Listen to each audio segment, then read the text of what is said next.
Olá, tudo bem?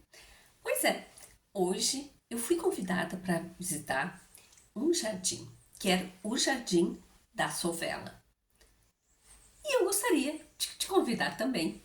Eu fiquei muito curiosa, mas principalmente me lembrou muito da minha infância.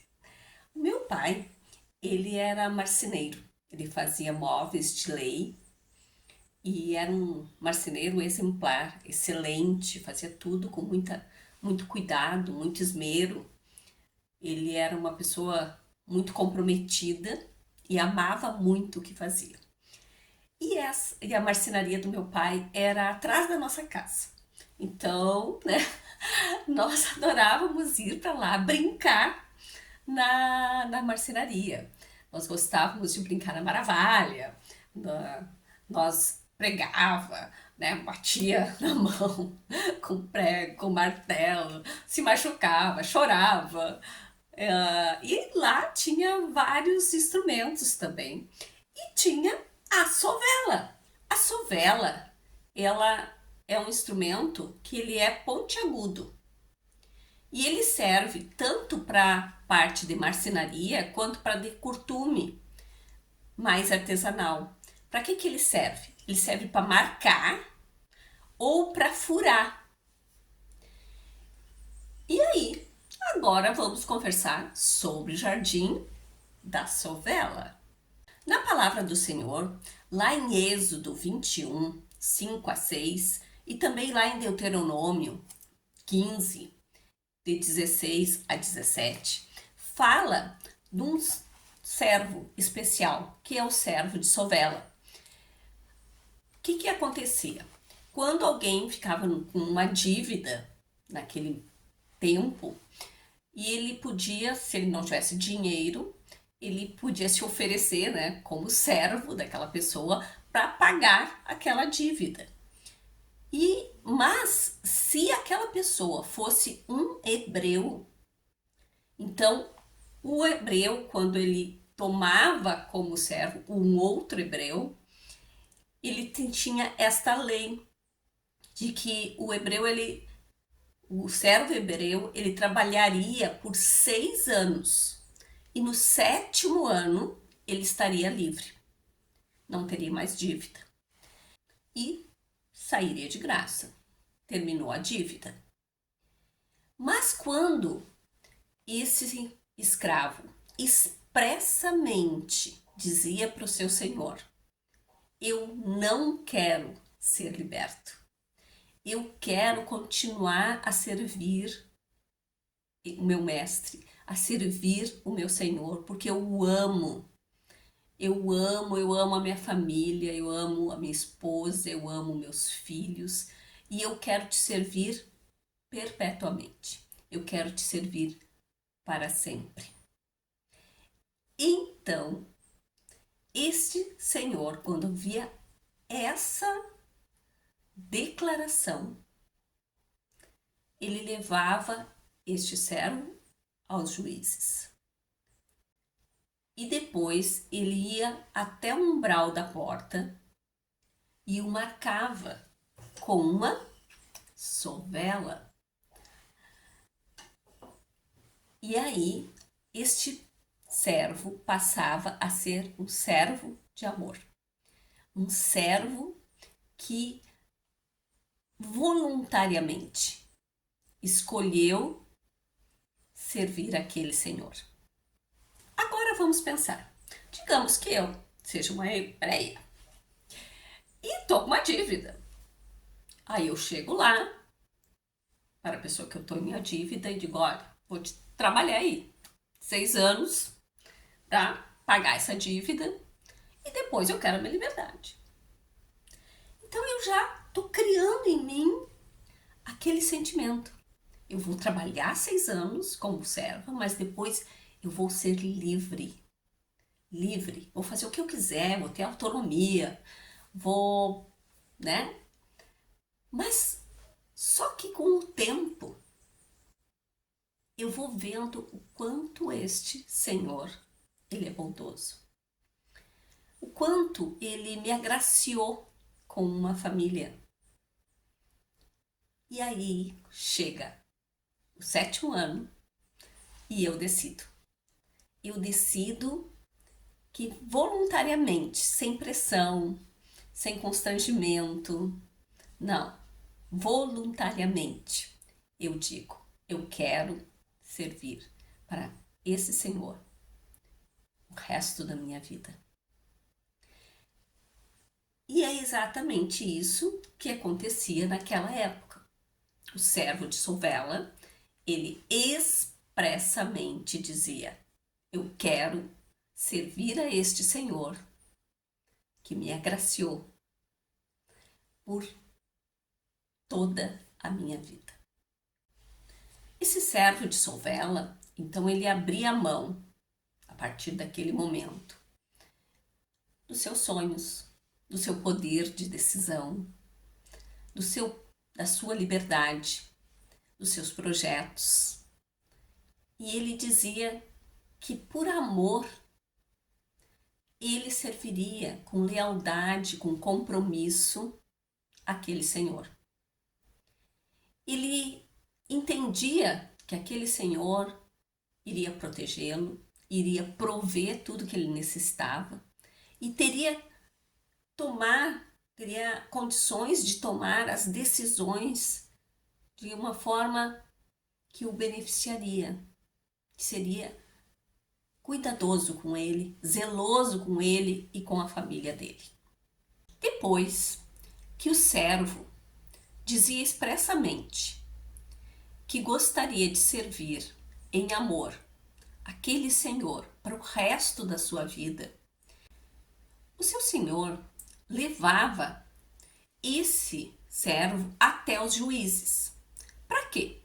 Os juízes daquela época, eles serviam para dirimir os litígios, as contendas entre as pessoas, mas também para legalizar negócios, acordos. E aqui precisava fazer isso de forma legal. Por quê? Porque uma das coisas importantes da gente entender é que o mundo espiritual, ele é legalista. Então, nós temos que trabalhar dentro das leis espirituais. E o servo de Sovela, então, a partir daquele momento, pela lei, ele seria um servo de Sovela. E o que o seu senhor fazia? Levava ele até o umbral da porta e pegava a sua orelha, pegava a sovela e cravava aqui. Fazia um buraco visível, mostrando que a partir daquele momento ele era um servo de amor. E uma coisa muito interessante: por que porta? Por que orelha? Por que furar? Bom, né? Então, tudo isso tem coisas espirituais para que a gente possa aprender. Primeiro, porta. Porta são passagens, né? E Jesus mesmo, ele disse que ele era a porta das ovelhas e que aquelas que passassem por ele seriam salvas. Outra coisa importante, se vocês lembrarem, quando naquele momento lá no Egito, na praga dos primogênitos, o que Deus disse? Que era para colocar sangue nos umbrais da porta, para que aí o anjo da morte passasse e não entrasse naquele lugar. Aquela porta estava selada, estava marcada. Haveria uma marca. Jesus, ele é a porta. E ele marcou essa porta. Ele marcou. E todas as ovelhas, quando passam na porta, são marcadas com o selo da promessa, o selo do Espírito Santo. Então, visivelmente no mundo espiritual, nós somos marcados. Nós somos protegidos, porque a porta, ela nos dá segurança e proteção quando nós passamos pela porta chamada Jesus. Também aqui, quando a gente fura essa orelha no umbral, existe uma coisa importante. é marcada a orelha, visivelmente. A partir daquele momento, aquele servo, aonde ele fosse, ele seria reconhecido como servo de Sovela. Mas também aquela casa ficava marcada. Ficava marcada pelo sangue daquele servo. Porque no momento que faz esse furo, há sangue. E sangue, há uma aliança.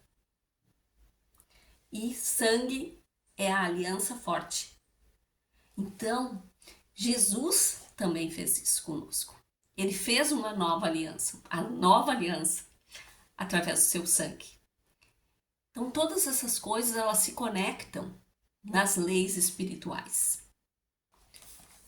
Uma outra coisa importante, que quando o servo dizia que ele queria ser servo de Sovela, ele estava dizendo que ele não queria sair em liberdade só. Porque a lei, ele dizia que aquele servo, quando ele viesse para a casa do seu senhor, o seu senhor podia dar uma esposa para ele e podia ter filhos. Mas quando ele saísse no 7º ano, ele não poderia levar nem a família dele, nem a esposa, nem filhos. Ele teria que sair só. Então aqui também era um pensamento desse servo, era uma decisão que ele tinha que tomar, de só olhar para ele, mas também olhar para a família dele e tomar uma decisão em amor, em prol da família dele. E é isso que muitas vezes tem pessoas que não conseguem fazer. Não conseguem ter esse desprendimento de amor.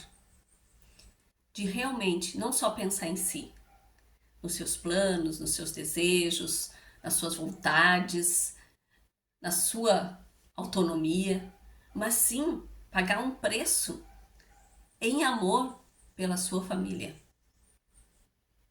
O servo de Sovela, ele dizia expressamente que ele serviria ao Senhor para sempre. E agora eu vou fazer uma pergunta para você, para mim também, uma reflexão. Nós, quando tomamos uma decisão que Jesus é o nosso Senhor, nosso Salvador, quanto tempo serviremos ao Senhor? Quanto tempo serviremos ao Senhor? Será que na primeira adversidade, na primeira circunstância que vem, que não é nos favorável, nós vamos deixar de servir ao Senhor? Sim, muitas vezes nós desistimos. Muitas vezes nós damos as costas para aquele que em amor pagou o preço pela nossa vida.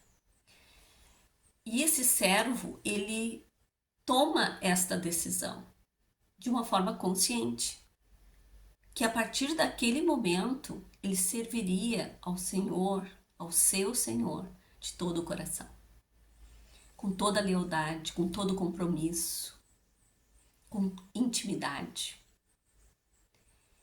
Porque na verdade o diabo, ele não se preocupa muito se você vai todos os dias na igreja, toda semana tá lá. Se tu faz isso de forma religiosa, ele não se preocupa. Não, eu vou lá, eu dou meu dízimo, eu dou minha oferta, eu faço boas obras, eu ajudo todo mundo.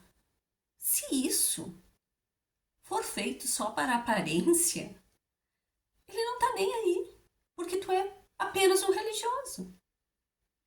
Agora, quando é que realmente o diabo tem medo? O diabo tem medo quando tu realmente se torna o escravo, o servo de Sovela. Porque aí sim, Você diz que o que você quer, o que você deseja, não é mais importante, mas sim o que o seu Senhor deseja, o que Ele decide. O propósito, a missão dele é que é importante e não a sua. É como João Batista. Ele diz: importa que eu diminua e ele cresça. E é exatamente isso. É que a marca visível não seja a minha marca, mas a marca de Jesus, o amor dele, seja expresso através da minha vida. E aí, a gente pode se perguntar: será que nós, na nossa vida, no nosso serviço, no nosso ministério, nós realmente estamos deixando a marca de Jesus visível, o seu amor, o seu perfume, o seu cuidado, o seu zelo, ou não? São questionamentos que a gente deve ter. Porque assim, né, como Paulo falou, que ele via no próprio corpo dele as marcas de Cristo. Que a gente possa olhar para nós e ver os frutos do Espírito Santo na nossa vida de forma abundante e que as pessoas reconheçam que temos um brilho especial, uma luz especial que não é nossa, é dele, é de Deus, é do nosso Senhor, é de Jesus na nossa vida. Então eu gostaria de convidar vocês para ficar um pouquinho refletindo nesse jardim. E daqui a pouco eu te convido para um próximo jardim. Mas antes disso, pensa aí.